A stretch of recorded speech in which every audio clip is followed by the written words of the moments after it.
हाँ जी, तो हम आ चुके हैं अपने डे 40 ऑफ मास्टर सीरीज़ और आज हम कर रहे हैं रिवीजन।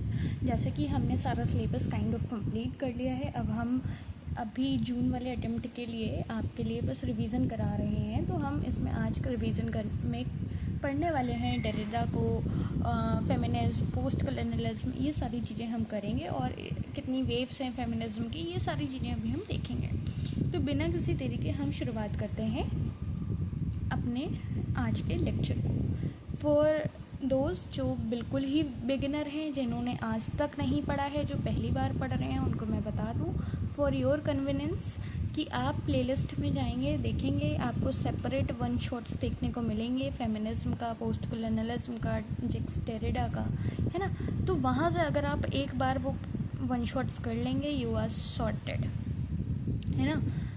और जिन लोगों का कुछ भी उनको आइडिया है, कुछ भी अगर उन्होंने पढ़ा हुआ है, मैं अगर वर्जीनिया वुल्फ बोल रही हूँ और उनको फेमिनिज्म याद आ रहा है, मैं अगर इलेन शोवाल्टर बोल रही हूँ और उनको फेमिनिज्म याद आ रहा है, तो आप यहाँ के लिए ठीक हैं, ठीक है।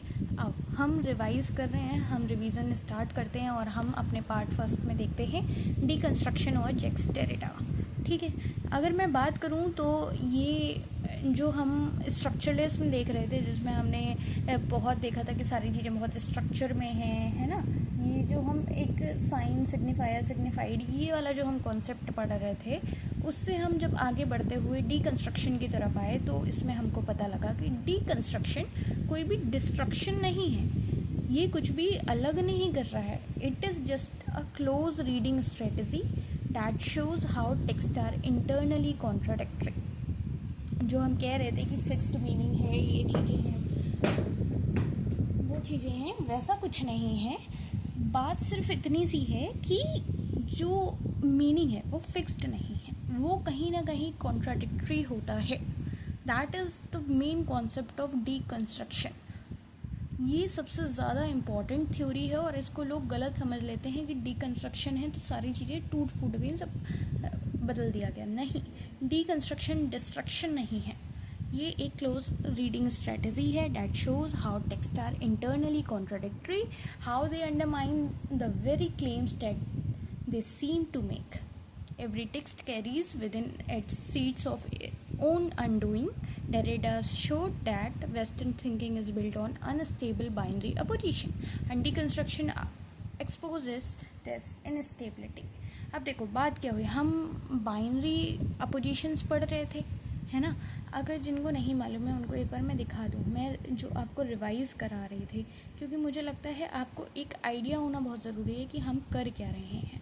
हमने जैसे कल आपको ये स्ट्रक्चरलिज्म वाला पार्ट कराया था, फर्डिनेंड साहब बताए थे, तो हमने उसमें आपको बताया था कि कैसे कुछ पॉइंट्स मैंने बताए थे, अभी मैं दिखाती हूँ।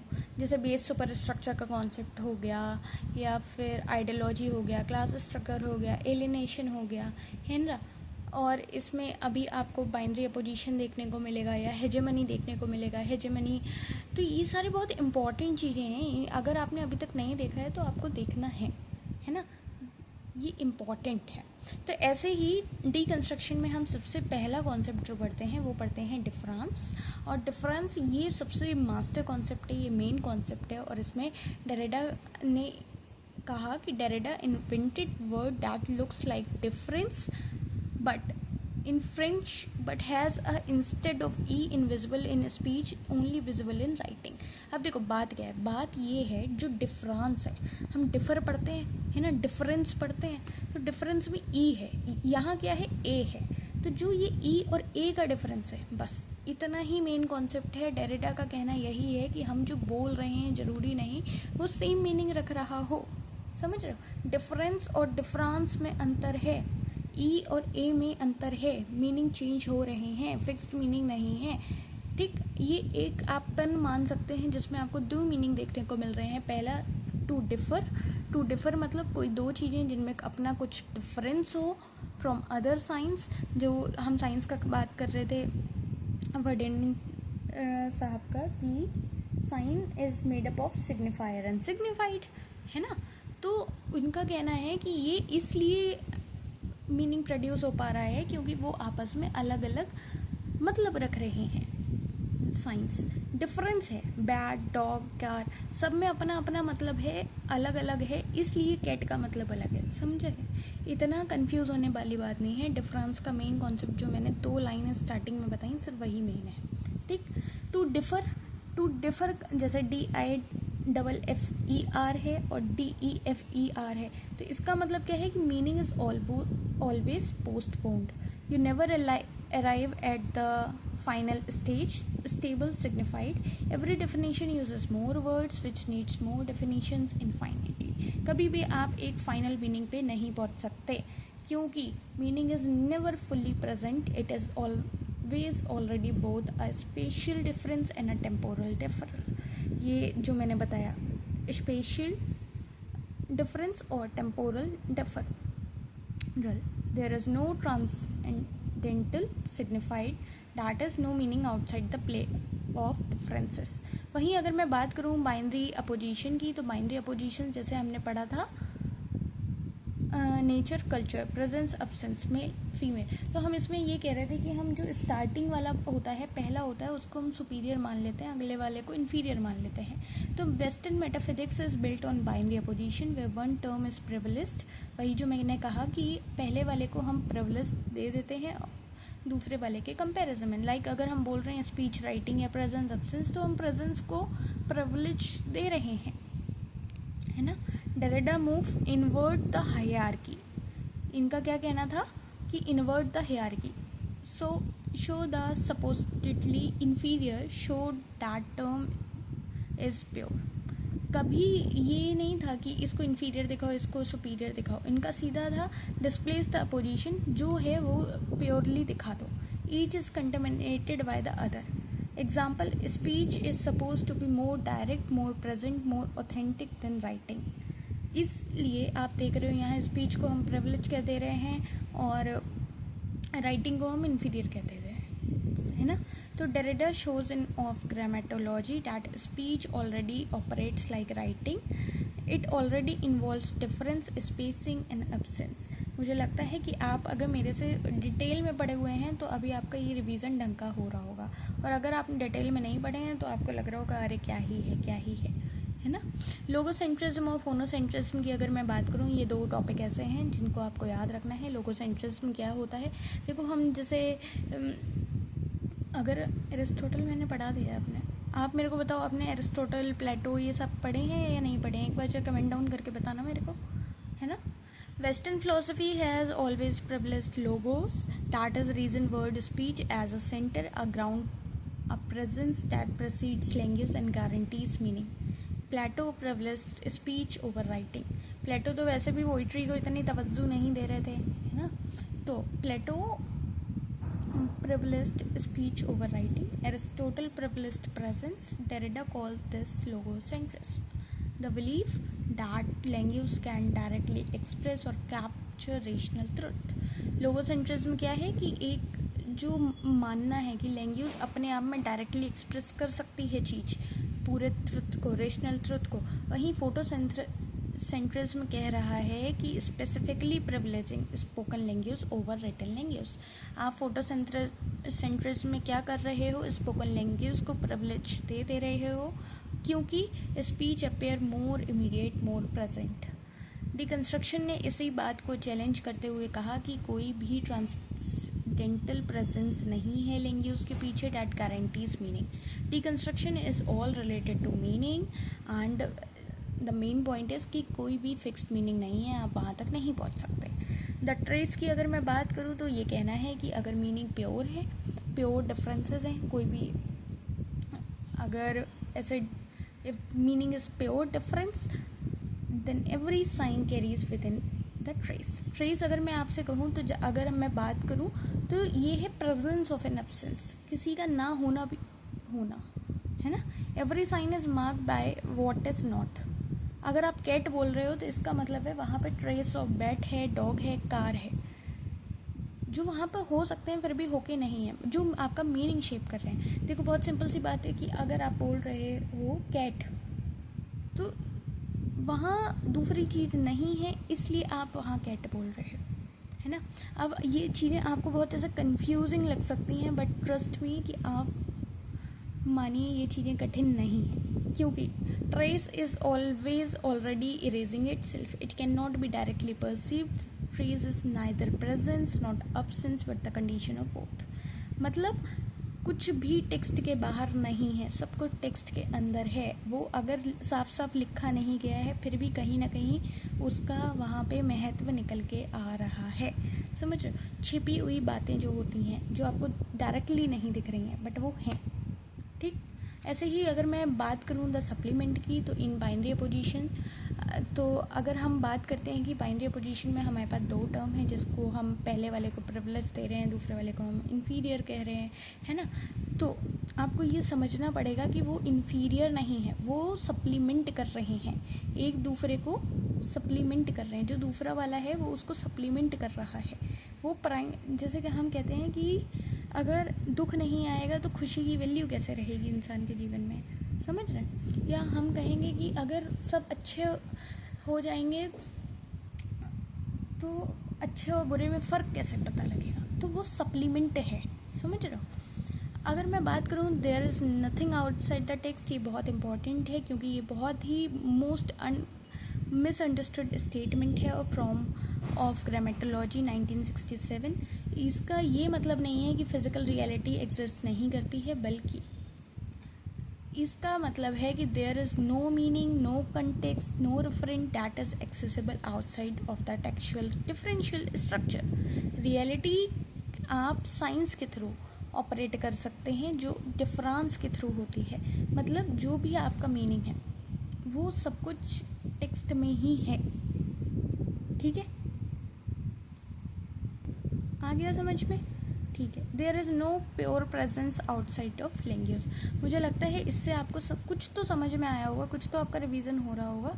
और अगर हम बात करें कि इसको हम अपने वर्क में कैसे लगाते हैं, तो हम ऐसे लगाते हैं कि हम पहले आइडेंटिफाई करते हैं कि बाइनरी अपोजिशन यूज़ कहाँ हो रहा है, फिर हम उस पर इन्वर्ट हियरार्की देखते हैं कि कहाँ क्या ज़रूरी है, नहीं ज़रूरी है, डिस्प्लेस करते हैं, show that neither term is pure, जहाँ अपोजिशन डिज़ोल्व कर रहे होते हैं हम under close reading.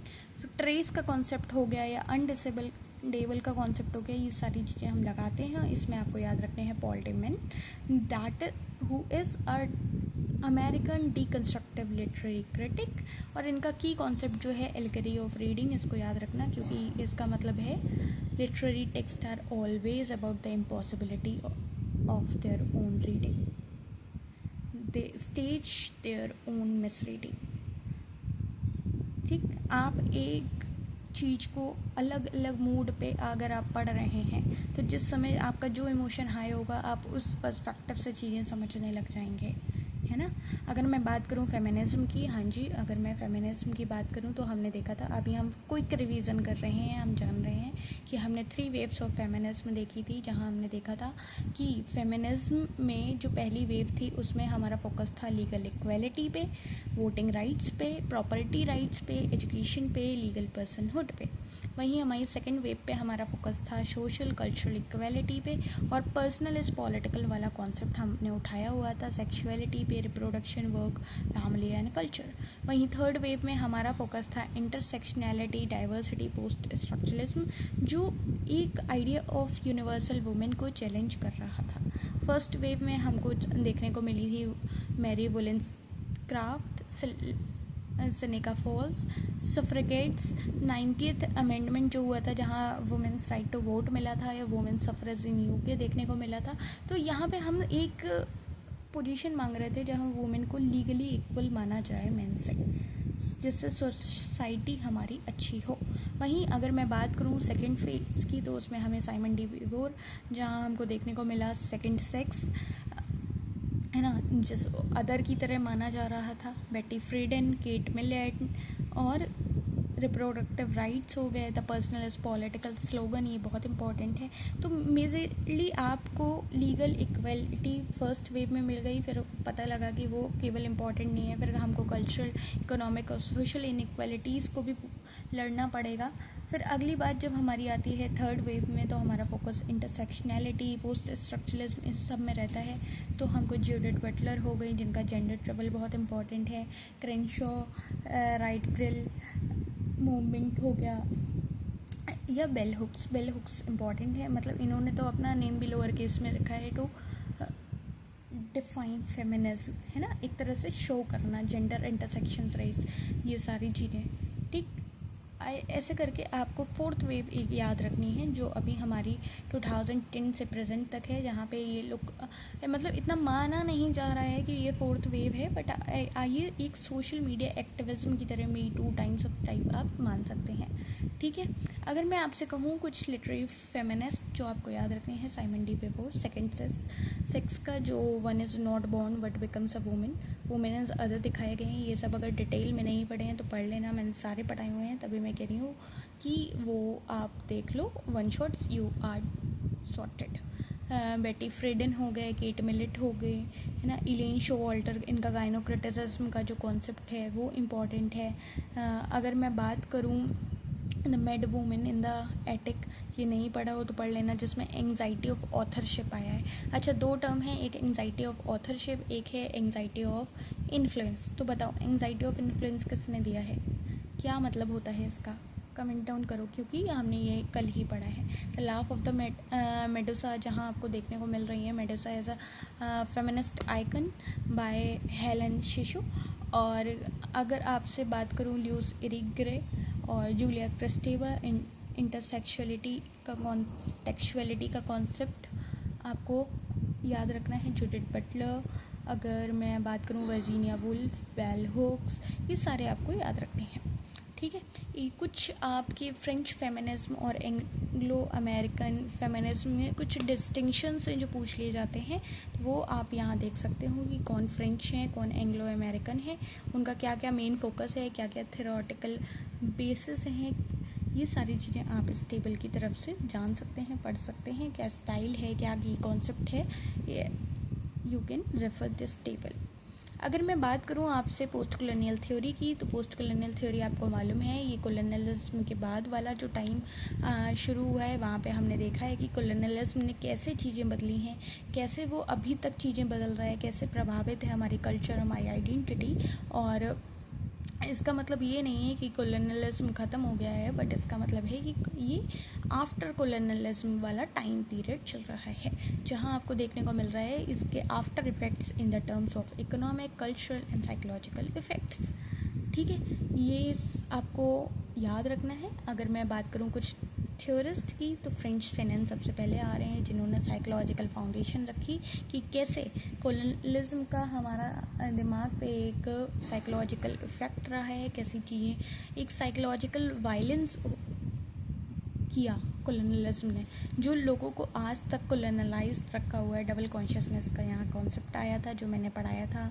The national consciousness का भी एक कॉन्सेप्ट था जो हमने देखा था कि after independence a genuine national culture must be built, not simply imitating the coloniser और reverting to a mythologist pre colonial past, ठीक है।